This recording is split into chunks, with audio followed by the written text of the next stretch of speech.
नमस्कार, आप देख रहे हैं आचरण न्यूज, हर कदम आपके साथ। मैं हूं आपके साथ दीवा शर्मा। आइए जानते हैं आज की कुछ बड़ी खबरें। अखिलेश यादव को लखनऊ में जेपी सेंटर जाने से रोका। पीएम मोदी का एलओएस में दूसरा दिन। दिल्ली में एक और ड्रग रैकेट का खुलासा। देश भर में मनाई जा रही है दुर्गा अष्टमी और महानवमी। महादेव सट्टा ऐप का मालिक सौरभ चंद्राकर दुबई में हुआ गिरफ्तार। आइए जानते हैं खबरों को विस्तार से। अखिलेश यादव को लखनऊ में जेपी सेंटर जाने से रोका। सपा प्रमुख ने घर के बाहर लोकनायक की मूर्ति पर माला चढ़ाई। समाजवादी पार्टी के अध्यक्ष अखिलेश यादव की घोषणा के बाद गुरुवार देर रात Jayaprakash Narayan international centre JPNIC के गेटों पर बैरिकेडिंग कर दी गई। अखिलेश शुक्रवार को पार्टी के विचारक जयप्रकाश नारायण को उनकी जयंती पर श्रद्धांजलि देने के लिए वहां जाने वाले थे।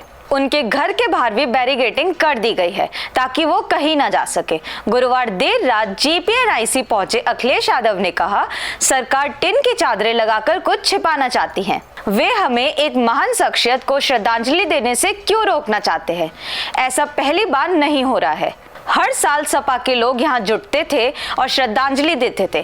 क्या सरकार जेपीएनआईसी को बेचने की योजना बना रही है? यदि वे इसे चलाने में असमर्थ है तो बेहतर होगा कि वे इसे बेच दे। वे टिन की चादरें लगाकर किसी विचारधारा को नहीं रोक सकते हैं।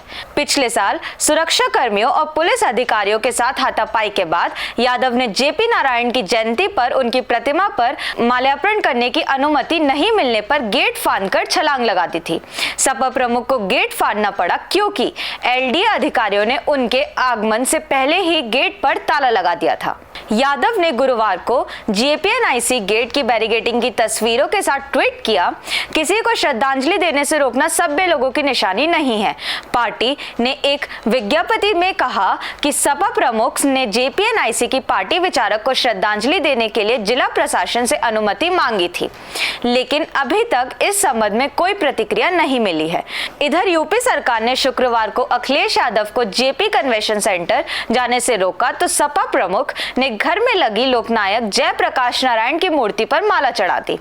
अखिलेश को रोकने के पीछे यूपी सरकार का तर्क था, बारिश के चलते जेपीएनआईसी में जीव जंतु हो सकते हैं, इसलिए माल्यार्पण करना सुरक्षित नहीं है। सरकार ने शुक्रवार को सपा प्रमुख अखिलेश यादव के घर के बाहर बैरिकेडिंग की, तार बिछाए और फोर्स तैनात कर दी। जेपीएनआईसी के बाहर भी टीन की दीवार खड़ी कर दी गई है। इसके बाद सपा कार्यकर्ता अखिलेश के घर में लगी मूर्ति सड़क पर ले आए। सपा प्रमुख घर से बाहर निकले और मूर्ति पर माल्यार्पण किया। उन्होंने जदयू चीफ नीतीश कुमार से अपील की कि वे केंद्र की भाजपा सरकार से अपना समर्थन वापस ले ले। अखिलेश ने कहा, यूपी सरकार जेपीएनआईसी को बेचना चाहती है। पहले भी हमें माल्यार्पण से रोका गया था। योगी लोकनायक का इतिहास नहीं जानते, हमें श्रद्धांजलि देने से रोका। यूपी सरकार हर अच्छे काम को रोकती है। ये गूंगी और बहरी सरकार है। ये विकास नहीं विनाश करने में माहिर है। यूपी सरकार और सपा के बीच टकराव गुरुवार रात शुरू हुआ था, जब अखिलेश ने वीडियो पोस्ट किया जिसमें जेपीएनआईसी गेट पर टिन शेड की दीवार खड़ी करते हुए मजदूर दिखाई पड़े। अखिलेश ने पोस्ट में लिखा था, श्रद्धांजलि देने से रोकना सुसभ्य लोगों की निशानी नहीं है। शुक्रवार सुबह बैरिकेडिंग और फोर्स तैनात करने पर सपा ने सरकार से सवाल किया था, क्या वे हाउस अरेस्ट है? जेपीएनआईसी का निर्माण सपा सरकार ने 2013 में शुरू कराया था। 2017 में योगी सरकार आई तो निर्माण को लेकर जांच शुरू हो गई। इसके बाद से निर्माण अधूरा है। पीएम मोदी का एलओएस में दूसरा दिन। आज पूर्वी शिखर सम्मेलन में लिया हिस्सा। प्रधानमंत्री नरेंद्र मोदी ने अपने एलओएस दौरे के दूसरे दिन 19वें पूर्वी एशिया शिखर सम्मेलन में भाग लिया। इस सम्मेलन में आसियान के 10 सदस्य देशों के अलावा 8 साझेदार देशों ऑस्ट्रेलिया, चीन, भारत, जापान, दक्षिण कोरिया, न्यूजीलैंड, रूस और अमेरिका की भागीदारी होगी। आसियान, जिसका गठन 1967 में हुआ था, के सदस्य देशों में Indonesia, Malaysia, Philippines, Singapore, Thailand, Bharat, Vietnam, LOS, Cambodia और ब्रुनेई शामिल है। मोदी गुरुवार को 2 दिवसीय यात्रा पर एलओएस पहुंचे, जो कि आसियान का वर्तमान अध्यक्ष है। ये यात्रा एलओएस के प्रधानमंत्री सोनेक्षी सिफनाडोन के निमंत्रण पर हो रही है। हवाई अड्डे पर एलओएस के गृह मंत्री विलाय वोंग बोखेडम ने उनका स्वागत किया। नई दिल्ली से रवाना होने से पहले मोदी ने एक बयान में कहा कि भारत इस साल अपनी एक्ट ईस्ट नीति के 1 दशक का जश्न मना रहा है।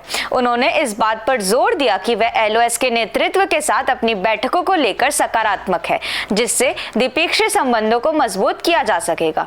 मोदी ने बताया कि एक्ट ईस्ट नीति का उद्देश्य आर्थिक सहयोग, सांस्कृतिक संबंधों का विकास और हिंद प्रशांत क्षेत्र के देशों के साथ रणनीतिक संबंधों को बढ़ावा देना है। ये नीति राजनीतिक, आर्थिक, सांस्कृतिक और जन सांस्कृतिक स्तर पर बेहतर संपर्क प्रदान करने पर केंद्रित है। इस यात्रा के दौरान प्रधानमंत्री विभिन्न वैश्विक नेताओं के साथ महत्वपूर्ण चर्चाएं करेंगे, जिससे क्षेत्रीय सहयोग को और मजबूती मिलेगी। दिल्ली में एक और ड्रग रैकेट का खुलासा, 2000 करोड़ की कोकीन की गई जब्त। वेस्ट दिल्ली के रमेश नगर इलाके से क्राइम ब्रांच ने गुरुवार को 2008 किलो कोकीन बरामद की, जिसकी अंतर्राष्ट्रीय बाजार में कीमत 2080 करोड़ रुपए है। ये ड्रग्स नमकीन के 20-25 पैकेट में छिपाई गई थी, जिन पर टेस्टी ट्रीट और चटपटा मिक्सचर लिखा हुआ था। ये सामग्री एक व्यक्ति द्वारा जो यूनाइटेड किंगडम में रहता है यहाँ रखी गई थी, लेकिन पुलिस की छापेमारी से पहले वह फरार हो गया। इस व्यक्ति ने कुछ दिन पहले कपड़ों के व्यापार के लिए दुकान किराए पर ली थी। पुलिस ने दुकान के मालिक को और 2 अन्य लोगों को हिरासत में लिया है और उनसे पूछताछ की जा रही है। दिल्ली पुलिस ने पहले भी इसी सिंडिकेट से जुड़े 5000 करोड़ रुपए की कोकीन महिपलापुर से जब्त की थी। दोनों छापों में कुल मिलाकर 7000 करोड़ रुपए की ड्रग्स बरामद की गई है और अब तक 7 लोग गिरफ्तार किए जा चुके हैं। इस अंतर्राष्ट्रीय ड्रग सिंडिकेट का मास्टरमाइंड दुबई में है, जिसे वीरेंद्र बसोया के रूप में पहचाना गया है। पुलिस ने बसोया के खिलाफ लुकआउट सर्कुलर जारी किया है। पिछले रेड में 4 लोग गिरफ्तार हुए थे, लेकिन इसके बाद अमृतसर और चेन्नई से 2 और व्यक्तियों को पकड़ा गया है। हाल ही में हापुड़ से भी एक शख्स को गिरफ्तार किया गया है। गिरफ्तार व्यक्तियों में तुषार गोयल और जितेंद्र गिल शामिल है, जो इस सिंडिकेट के भारतीय संचालन में शामिल थे।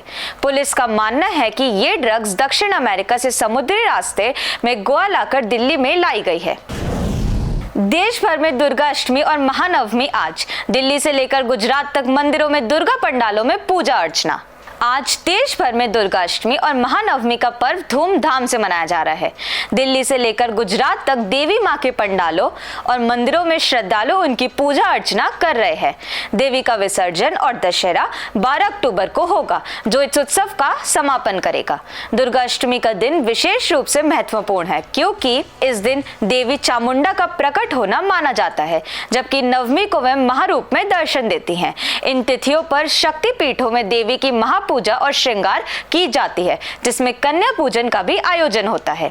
नवरात्रि के दौरान अष्टमी और नवमी को देवी की विशेष महापूजा होती है। देवी का अभिषेक किया जाता है और उन्हें फूलों तथा अन्य सौभाग्य सामग्रियों से सजाया जाता है।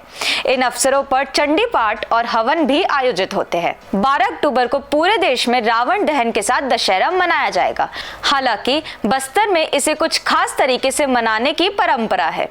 यहाँ दशहरा का पर्व 616 वर्षों से मनाया जा रहा है और इस बार ये 75 दिनों तक चलेगा। तिथियों के बदलाव के कारण इसे 77 दिनों तक मनाने की योजना है। इसका प्रारंभ 4 सितंबर को हो चुका है और यह 19 अक्टूबर को समाप्त होगा। इस दौरान बस्तर में लोग जयकारे लगाते हैं, विशेष रूप से दंतेश्वरी माता के प्रति। महादेव सट्टा ऐप का मालिक सौरभ चंद्राकर दुबई में हुआ गिरफ्तार, जल्द भारत लाने की तैयारी। महादेव सट्टा ऐप का संचालन करने वाले सौरभ चंद्राकर को इंटरपोल के अधिकारियों ने दुबई में गिरफ्तार कर लिया है। दुबई की पुलिस और स्थानीय फोर्स के साथ मिलकर सीबीआई और ईडी के अधिकारियों ने सौरभ चंद्राकर से जुड़ी हर डिटेल इंटरपोल को दी थी। उसे 7 दिन के अंदर भारत लाया जा सकता है। बताया जा रहा है कि गिरफ्तारी के बाद इंटरपोल के अफसर ने भारतीय विदेश मंत्रालय को खबर दी है। अब सौरभ चंद्राकर को भारत और फिर जल्द ही रायपुर लाने की तैयारी की जा रही है। इसके लिए दस्तावेजी काम अफसर जल्द से जल्द निपटा रहे हैं। शुक्रवार को रायपुर ईडी की और पीएमएलए कोर्ट से प्रत्यर्पण संबंधित दस्तावेज विदेश मंत्रालय को फॉरवर्ड किए गए हैं। रेड कॉर्नर नोटिस के बाद एक्शन प्रवर्तन निदेशालय के लिए सौरभ चंद्राकर वांटेड था। इंटरपोल के रेड कॉर्नर नोटिस के बाद इस पर कार्रवाई की गई है।